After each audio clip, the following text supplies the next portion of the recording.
Hello everyone, welcome back in one another video of Physics Make It Easy. So in today's video we will study about Joule's heating effect. It is the last topic of the chapter electricity. So let's start without any further ado. Joule's heating effect, इसको हम practically observe कर सकते हैं. जैसे हम even हमारे mobile phone को भी कुछ देर यूज़ करते हैं तो हम देख पाते हैं कि जो मोबाइल फ़ोन है वो गर्म हो जाता है. ऐसे ही थोड़ा सा अगर 5-10 साल पीछे जाएं तो अगर हम टीवी को ज़्यादा देर यूज़ करते थे तो हमारे टीवी गर्म हो जाते थे. तो ऐसा जूल ने यही बात कही कि अगर आप किसी भी कंडक्टर में से, अगर आपके पास कोई भी कंडक्टर है और उस कंडक्टर में से अगर करंट फ्लो करता है, अगर कंडक्टर में से करंट फ्लो करता है, जूल ने यही स्टेटमेंट दिया कि अगर कंडक्टर में से करंट फ्लो करेगा तो कुछ देर के बाद आपका जो कंडक्टर है वो हीट अप हो जाएगा. मतलब उसमें हीट एनर्जी जनरेट होगी. वो क्या हो जाएगा? हीट अप हो जाएगा. उसमें हीट एनर्जी जनरेट होगी. तो कितना हीट एनर्जी जनरेट होगी, मतलब उसकी क्वांटिटी क्या होगी, उस हीट एनर्जी की क्वांटिटी क्या होगी. तो उस हीट एनर्जी की क्वांटिटी निकालने के लिए कितना जूल एनर्जी जो है वो निकलेगी किसी भी कंडक्टर के गर्म होने से, तो उसके बारे में उन्होंने कहा हीट जो है it will be directly proportional to square of the current. आप जितना ज़्यादा करंट आप कंडक्टर में से फ्लो कराएंगे उसमें जो हीट प्रोड्यूस होगी वो उतना ही ज़्यादा होगी. Joule states that when current flaws, मैं एक बार स्टेटमेंट लिख दूं, when current flaws through a conductor heat get produced in the conductor में क्या होगा? हीट प्रोड्यूस होगा. और जो अमाउंट ऑफ हीट प्रोड्यूस होगा ना, and the amount of heat produced and the amount of heat produced is given by. तो इसके बाद आपने ये चीज़ें लिखनी है कि अमाउंट ऑफ हीट प्रोड्यूस जो है it will be directly proportional to square of the current flowing through the conductor. अगर कंडक्टर में से 5 एम्पियर का करंट फ्लो करेगा तो उससे कुछ हीट जनरेट होगा. अगर उसी कंडक्टर में से 10 एम्पियर का करंट फ्लो करेगा तो उससे जो हीट प्रोड्यूस होगा वो 5 एम्पियर से प्रोड्यूस होने वाले हीट से ज़्यादा होगा. मतलब जितना ज़्यादा करंट, हीट का प्रोडक्शन उतना ही ज़्यादा. दूसरा फैक्टर इन्होंने बताया heat will be directly proportional to resistance of the conductor, कि कंडक्टर में जितना ज़्यादा रेजिस्टेंस होगा उस कंडक्टर में हीट उतना ज़्यादा प्रोड्यूस होगा. सपोज आप पीछे से करंट भेज रहे हैं और वो कोई भी कंडक्टर है, कंडक्टर अलो नहीं कर रहा उस वाले करंट को अपने अंदर से फ्लो होने के लिए, तो वो करंट उस कंडक्टर के थ्रू फ्लो नहीं हो पाएगा. तो वही वाला जो करंट है आपका वो किस में कन्वर्ट हो जाएगा? हीट एनर्जी में कन्वर्ट हो जाएगा, क्योंकि आगे तो फ्लो नहीं हो रहा करंट और पीछे से आप करंट भेजे जा रहे हैं, तो वही करंट किस में चेंज हो जाएगा? हीट एनर्जी में. तो इन्होंने बोला कंडक्टर का जितना ज़्यादा रुकावट होगा, जितना ज़्यादा रेजिस्टेंस होगा, उसमें हीट उतना ज़्यादा प्रोड्यूस होगा. तीसरा फैक्टर जो है वो उन्होंने बताया टाइम का, कि आप जितनी ज़्यादा देर के लिए करंट पास कराएंगे तो जो कंडक्टर है वो उतना ज़्यादा हीटअप होगा. फॉर एग्जाम्पल, आप अपने मोबाइल फ़ोन को 1 घंटा यूज़ करते हो तो कुछ हीट एनर्जी प्रोड्यूस होती है, और अगर आप 2 घंटे यूज़ करते हो तो थोड़ा ज़्यादा आपको फ़ोन अपना गर्म देखने को मिलेगा. तो यही बोला उन्होंने कि भाई टाइम जितना ज़्यादा के लिए आप फ्लो कराओगे करंट, हीट उतना ज़्यादा प्रोड्यूस होगा. तो ये 3 फैक्टर बताए कि हीट प्रोड्यूस इन 3 फैक्टर पर डिपेंड करता है. तीनों को आप कंबाइन कर दें, heat is directly proportional to I²RT. Proportionality हटाते हैं तो कांस्टेंट आता है, यहाँ इक्वालिटी में चेंज करेंगे और यहाँ पर कांस्टेंट आता है 1.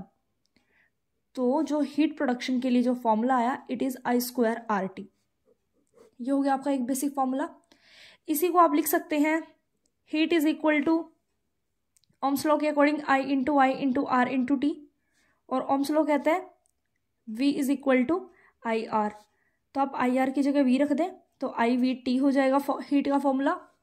और हो सकता है अगर आप I नहीं चाहते तो यहाँ से I लिख दें V/R, तो V/R into V into T, तो ये हो जाएगा V²/R इंटू T.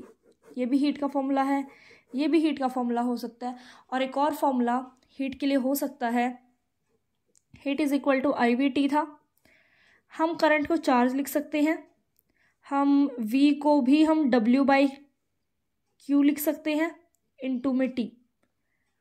तो Q से यहाँ पे Q कैंसिल हो जाएगा और इससे ये कैंसिल हो जाएगा, तो डायरेक्टली एनर्जी के भी इक्वल आ रहा है। एक और चीज हो सकती है, आप खाली I को Q/T करें इंटू V इंटू T, इससे ये गया। Heat is equal to QV भी आ सकता है। हीट भी एक तरीके की एनर्जी है ना, तो एनर्जी वर्क डन के इक्वल भी आ सकता है, हीट QV के इक्वल भी आ सकता है अगर आपको पोटेंशियल गिवन है। तो इस तरीके से आपको चीज़ें चेंज करनी आनी चाहिए, फॉर्मूले चेंज करने आने चाहिए। ये हो गए सारे हीट के फॉर्मूलाज। अब एक और चीज़ पूछ ली जाती है, रेट ऑफ डूइंग वर्क और रेट ऑफ कंज्यूमिंग एनर्जी। एक टर्म होती है जिसको हम बोलते हैं रेट ऑफ कंज्यूमिंग एनर्जी। आपने लोअर क्लासेस में 9th क्लास में कभी पढ़ा हो तो रेट ऑफ कंज्यूमिंग एनर्जी और रेट ऑफ डूइंग वर्क,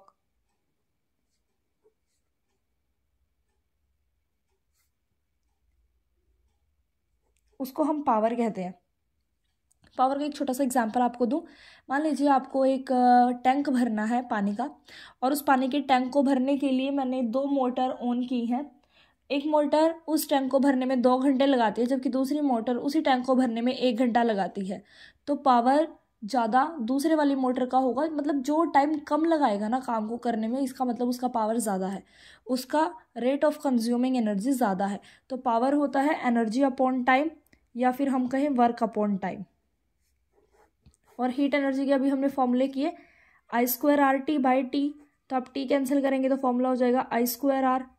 अगर आप IV/T से चलते हैं तो IV/T/T, तो ये हो जाएगा IV।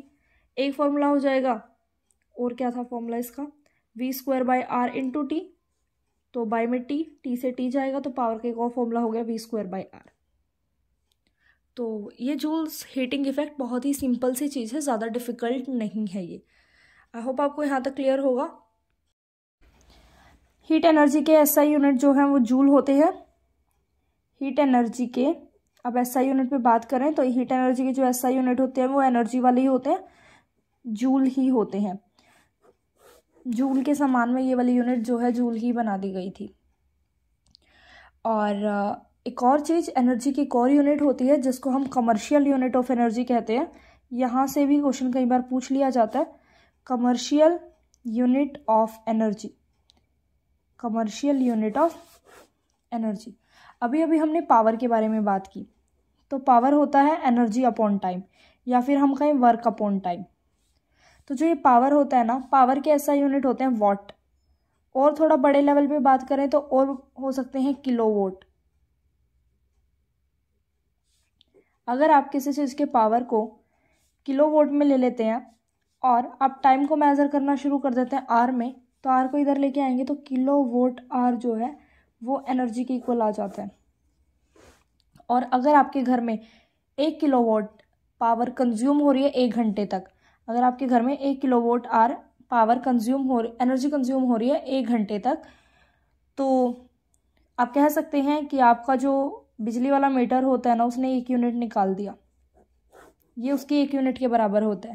और इस 1 यूनिट में 3.6 इंटू 10⁻⁶ जूल होते हैं।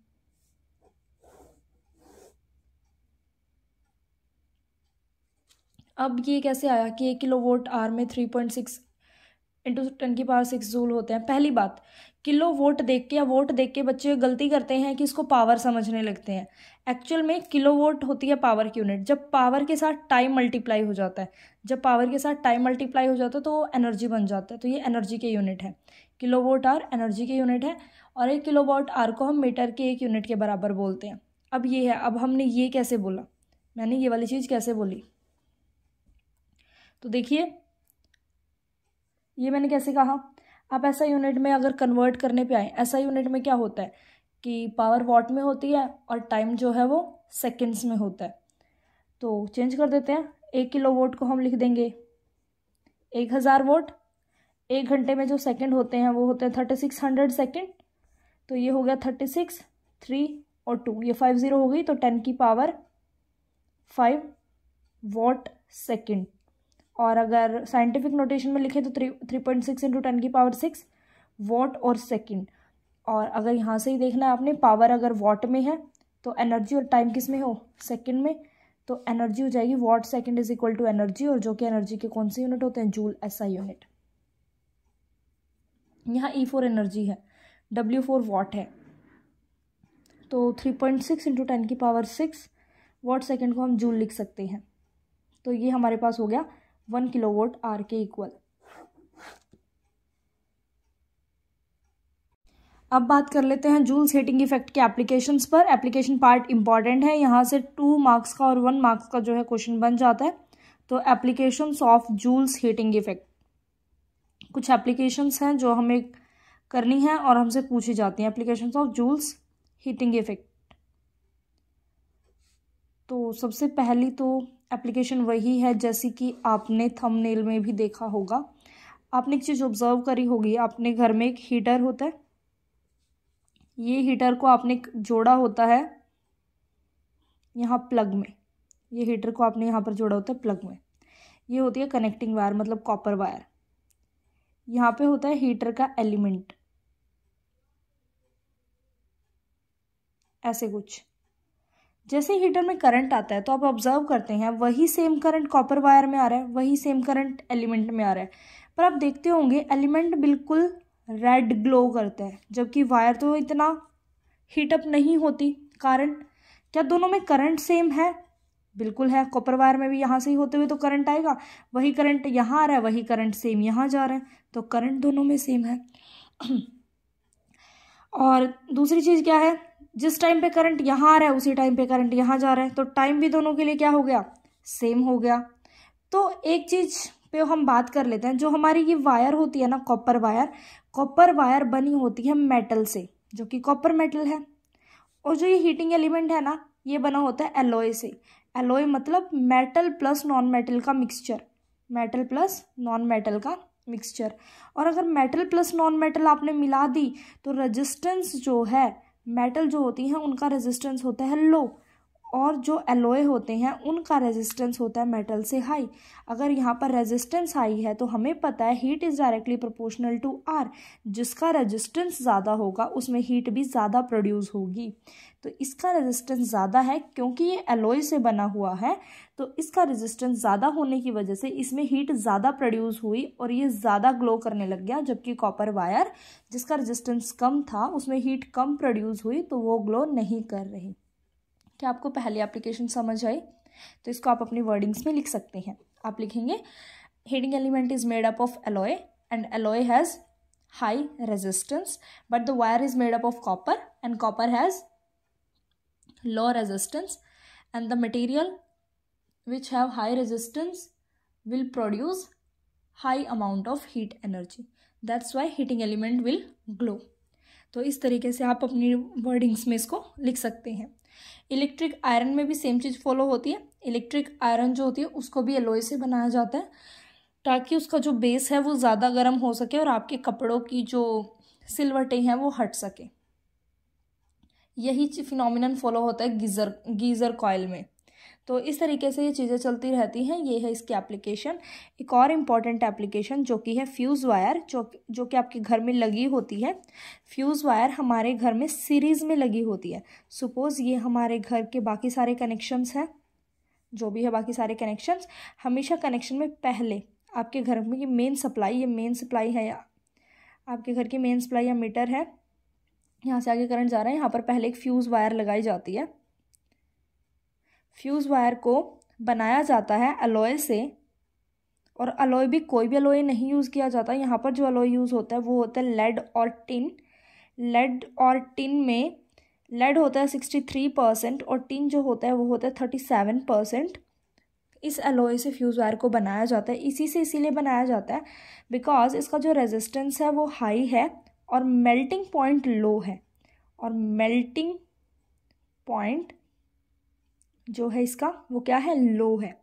तो अब क्या होगा, कई बार बाय फॉल्ट कि कई बार कोई भी फॉल्ट हो गया और फॉल्ट की वजह से यहाँ पर स्ट्रॉन्ग करंट आ गया। अगर यहाँ पर करंट स्ट्रॉन्ग आया तो रेजिस्टेंस भी हाई है, करंट भी स्ट्रॉन्ग आ गया, और हाई रेजिस्टेंस होने की वजह से यहाँ पर फ्यूज़ वायर में ज़्यादा हीट प्रोड्यूस होता है। हीट ज़्यादा प्रोड्यूस होगा क्योंकि इसका मेल्टिंग पॉइंट लो है, तो हीट प्रोड्यूस होते ही ये क्या हो जाएगी, मेल्ट हो जाएगी और ये वायर यहाँ से ब्रेक हो जाएगी। और वायर अगर यहाँ से ब्रेक हुई तो आगे घर में इलेक्ट्रिसिटी को पास नहीं होने देगी और आपके घर का बाकी सारे सप्लाई या बाकी सारे अप्लायंसेस जो हैं वो डैमेज होने से बच जाएंगे। तो प्रोटेक्शन पर्पज़ के लिए फ्यूज़ वायर को यूज़ किया जाता है।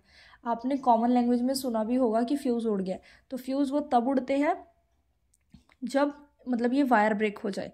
ये वायर क्यों ब्रेक होती है, क्योंकि इसमें हीट ज़्यादा प्रोड्यूस होता है और जिसकी वजह से मेल्ट हो जाती है और आपके घर के बाकी अप्लायंसेस डैमेज होने से बच जाते हैं। इसको हमेशा सीरीज़ में लगाया जाता है। आपको 2-3 चीज़ें इसके बारे में याद रखनी है। फ्यूज़ वायर को सीरीज़ में लगाया जाता है, किस अलॉय से बनी होती है, रेजिस्टेंस हाई होता है, मेल्टिंग पॉइंट लो होता है। ये सारी चीज़ें मेन पॉइंट हैं जो आपको इसके बारे में याद रखनी है। ये था जूल्स हीटिंग इफ़ेक्ट और उसकी कुछ प्रैक्टिकल एप्लीकेशंस। कल की वीडियो में हम जूल्स हीटिंग इफ़ेक्ट पर बेस्ड एग्जाम्पल और इसकी टेक्स्ट एक्सरसाइज करेंगे, फिर ये हमारा चैप्टर पूरी तरह से कंप्लीट हो जाएगा।